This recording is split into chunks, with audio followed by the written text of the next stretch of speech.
जी बिल्कुल, इस वक्त हम मौजूद है यूनान के दारुल हुकूमत एथेंस में, जहां हम आपको बताते हैं कि जो यूनान और यूरोपीय यूनियन की मुश्तरका तहकीकाती टीम ने एक बहुत बड़े टैक्स स्कैंडल का इंकशाफ किया गया है, जिसे ऑपरेशन क्लैप्सो का नाम दिया गया है। जो यूरोपीय प्रोसिक्यूटर हैं क्वेसी, उनके मुताबिक जो है तकरीबन 50 अरब यूरो से ज्यादा जो है वो सालाना यूरोपीय यूनियन को टैक्स सारा जो है वो उठाना पड़ रहा है।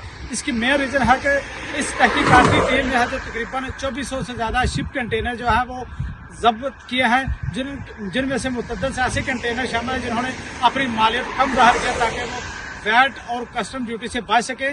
और मैं आपको बताता चलूँ कि मजीद जो क्वेसी ने इंकशाफ किया है, उन्होंने बताया है कि इसमें तकरीबन चीन समेत 14 मुख्तलिफ यूरोपीय ममालिक इस चैनल में शामिल है जो टैक्स चोरी में मुलवस पाए गए हैं। उन्होंने कहा कि इसमें जो तहकीकात में जो और भी जो बेज़ाब्तियाँ आई हैं सामने, उसको भी हम आवाज़ के सामने रखेंगे। और क्वेसी का कहना है कि जो तकरीबन जो सियासी लोग हैं वो भी जो है वो इस केस में जब रुकावटें पैदा कर रहे हैं, जो सियासी असर रसूख है वो भी इस्तेमाल हो रहा है ताकि इस टैक्स चोरी से बचा जा सके। जी।